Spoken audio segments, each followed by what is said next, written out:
जय हिंद। इस वीडियो में हम समझते हैं कि बांग्लादेश ने आईएमएफ से कर्ज क्यों लिया। जब बांग्लादेश ने आईएमएफ से कर्ज लिया तो वहाँ के लोगों ने तरह तरह के सवाल उठाना शुरू कर दिए हैं।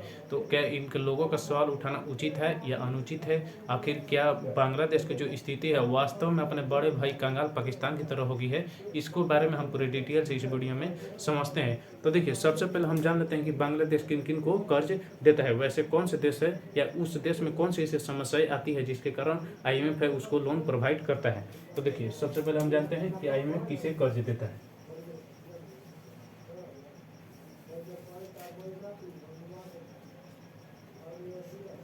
देखिए, आईएमएफ वैसे देश के पास दो समस्या हो या दोनों में से कोई एक हो तो उसको आराम से ये लोन प्रोवाइड कर सकता है। पहला, वह देश पूर्णतः दिवालिया हो चुका हो। जैसे दिवालिया का अर्थ हुआ कि वो अपने औकात से ज़्यादा पैसा ले लिया हो, मतलब कि किसी व्यक्ति के पास उतना पैसा चुकाने की क्षमता नहीं हो और उससे ज़्यादा वह किसी से कर्ज ले लिया हो, तो ऐसी स्थिति में जो वो आईएमएफ से लोन ले सकता है। जैसे कि पाकिस्तान को देखिए, पाकिस्तान अपने औकात से ज़्यादा चाइना से कर्ज ले लिया है, जिसके कारण पाकिस्तान और श्रीलंका पूरी तरह से दिवालिया हो चुके हैं। और दूसरी बात, अगर उस देश की जो अर्थव्यवस्था है उसके अर्थव्यवस्था में लचीलापन आ गया हो तो ऐसी स्थिति में भी वो आईएमएफ से लोन ले सकता है। इस तरह से आप देखेंगे कि ये दो अलग अलग स्थितियों में जो है वो आईएमएफ उनको अलग अलग पैकेज देता है। तो देखिए, एक पहला हो गया बेल आउट पैकेज,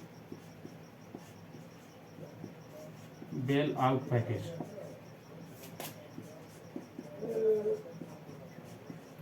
और दूसरा हो गया स्थिरीकरण पैकेज।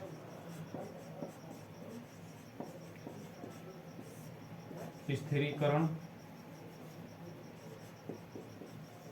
पैकेज। देखिए, बेल आउट पैकेज का अर्थ हुआ कि अगर कोई देश दिवालिया हो चुका तो उसे मिलेगा बेल आउट पैकेज। इसका प्रयोग ये कब पैकेज आईएमएफ देगा? दिवालिया के समय, जब उस देश की स्थिति दिवालिया की तरह हो गई है। और स्थिरीकरण पैकेज कब देगा? जब उस देश की जो अर्थव्यवस्था है वह ढीला हो गया है, अर्थव्यवस्था ढीला हो गया। तो देखिए, अब दिवालिया के अर्थ में देखिए, दिवालिया की स्थिति में दो देश हैं। पहला है पाकिस्तान और दूसरा है श्रीलंका। सब अब देखिए, थोड़ा हम इसके बारे में हम जानते हैं पाकिस्तान और श्रीलंका के बारे में। ये जो पाकिस्तान है इसका जो जीडीपी है, समझिए किसी भी देश के जो उसका मतलब कोई भी देश कितना विकासशील है उसका एक निर्धारक तत्वों में एक है जीडीपी। तो जीडीपी से पता चलता है कि वह देश कितना विकसित है। लेकिन यहाँ पर स्थिति कुछ और बताती है। पाकिस्तान का जो जीडीपी है वो अपने जीडीपी से अधिक चाइना से कर्ज ले लिया है। तो अब यहाँ पर समझने की बात है कि जब इसका पाकिस्तान जो है अपने जीडीपी से अधिक चाइना से कर्ज लिया तो वास्तव में दिवालिया हो चुका है। या पूरा अपना समझिए देश के अंदर जितने भी देश भी बेचेगा तो वो अपने कर्ज को नहीं चुका पाएगा। तो इस स्थिति में ये जो पाकिस्तान हो गया था आईएमएफ से कर्ज लेने के लिए, तो ये पहला हो गया, बेल आउट पैकेज मिलता है जब वह देश दिवालिया की स्थिति में। इसी तरह से जो है श्रीलंका को आप देखिए, श्रीलंका को भी चाइना ने कबार कर समझिए जमकर कर्ज दिया, लो और इसको भी दिवालिया पूरी तरह से बना चुका है। तो देखिए, दिवालिया की स्थिति जब आ जाती है तो उस देश की अर्थव्यवस्था को छोड़िए, उसके देश की जो अर्थव्यवस्था है वो पूरी तरह से चौपट होना एकदम फिक्स है। और उस देश में जो दैनिक जीवन में प्रयोग की जाने वाली वस्तुएं भी उतनी ही अधिक महंगाई छूने लगती है। समझिए, जैसे नमक हो गया, आटा हो गया और तेल हो गया और मिर्चा हो गया और जितने भी सब्जी से लेकर आटे तक जितने भी चीज़ है उन सब का महंगाई समझिए आसमान छूने लगता है इस दिवालिया की स्थिति में। तो वैसे आप हमारे देश में सुनेंगे कि किसी भी वैसे व्यक्ति को राष्ट्रपति नहीं बनाया जाता है जो दिवालिया होगा, कि अगर वह दिवालिया बनेगा तो अपने वो जो पैसा देश का पैसा है उसका प्रयोग विकास की जगह करने के बावजूद वो अपने कर्जा को भरने के लिए करेगा, क्योंकि वो देश का पैसा उसका प्रयोग वो देश के विकास के लिए करे। लेकिन नहीं, वो अपने सबसे पहले कर्जा भरने के लिए करेगा। इसलिए वैसे दिवालिया युक्त व्यक्ति को इसे राष्ट्रपति बनने का अधिकार नहीं है, वो भारत में ऐसी है। तो आप देखेंगे कि ये तो पूरा इसका जीडीपी पूरा देश ही दिवालिया हो चुका है। तो आप समझ सकते हैं ये कितना अंदर चले गए हैं, इसकी अर्थव्यवस्था पूरी तरह से चौपट हो गई है। और देखिए, दूसरा बात आता है अर्थव्यवस्था में ढीलापन। ये जो है लिया है बांग्लादेश।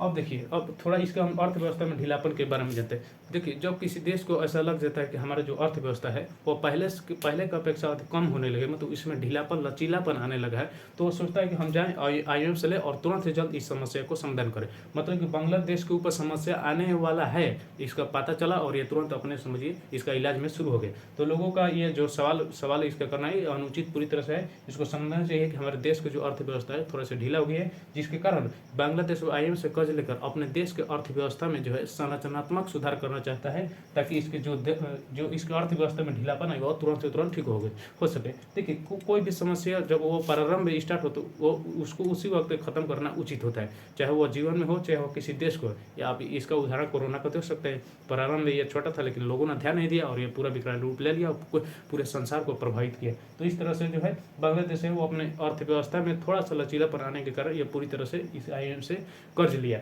अब देखिए यहाँ पर, अब ये तो लिया, अब आप समझते हैं कि कितना लिया। तो देखिए, बांग्लादेश है टोटल हुआ $4.7 बिलियन, $4.7 बिलियन IMF से कर्ज लिया। और देखिए, इसका जो एक हिस्सा अलग भाग में प्रयोग किया और इसका एक हिस्सा अलग भाग में। देखिए, जो $4.7 बिलियन है, इसका एक हिस्सा मतलब कि $3.3 बिलियन का प्रयोग वह विस्तारित फंड सुविधा के तहत इसका प्रयोग किया। इसे शॉर्ट में हम कहते हैं ECF। और इसका जो एक भाग है इसका प्रयोग जो है नई लचीलापन और स्थिरता सुविधा के तहत किया, जिसे शॉर्टकट में RSF कहते हैं। और इसका कुल भाग है 1.4 बिलियन। देखिए, इसमें विस्तारित फंड सुविधा मतलब कि इसका जो अर्थव्यवस्था है वो अर्थव्यवस्था को अपने और मतलब विकसित विस्तार करना चाहता है, ताकि इसका जो है देश की स्थिति सुधर सके। और देखिए, इसमें ज़्यादा का प्रयोग किया है 3.3 बिलियन, क्योंकि अपने अर्थव्यवस्था को बढ़ाना चाहता है, विस्तार करना चाहता है। और देखिए, नई लचीलापन और स्थिरता सुविधा के तहत इसने, जिसे RSF कहते हैं, इसे 1.4 बिलियन, क्योंकि जो इसके जो अर्थव्यवस्था में है वो थोड़ा सा लचीलापन है या ढीलापन, जिसके कारण ये $1.4 बिलियन का ही इसमें प्रयोग किया। तो जाहिर सी बात है, अब यहीं से स्पष्ट हो रहा है कि ये जो बांग्लादेश है अपने अर्थव्यवस्था में संरचनात्मक सुधार के लिए ये IMF से कर्ज लिया है। तो देखिए, इस पर जो ऐसा बात नहीं है कि बांग्लादेश के पास पैसा नहीं है। देखिए, एक पैमाना है जिसको हम अभी समझते हैं। देखिए, किसी भी देश के जो विदेशी मुद्रा भंडार है उसे तब स्वस्थ माना जाता है। मतलब कि स्वस्थ का अर्थ हुआ कि किसी भी देश के जो विदेशी मुद्रा भंडार है उसमें जो धनराशि है, अगर उस धनराशि से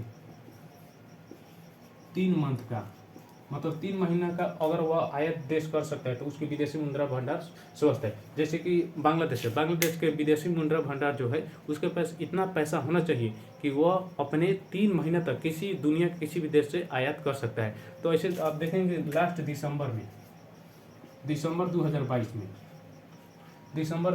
में जब बांग्लादेश ने अपने विदेशी मुद्रा भंडार को देखा तो उसके विदेशी मुद्रा भंडार में जो 33.75 बिलियन डॉलर थे। और इसका जो 33.75 बिलियन डॉलर था, इसका एक प्रयोग हुआ पूरी 4 मंथ के लिए कर सकता है।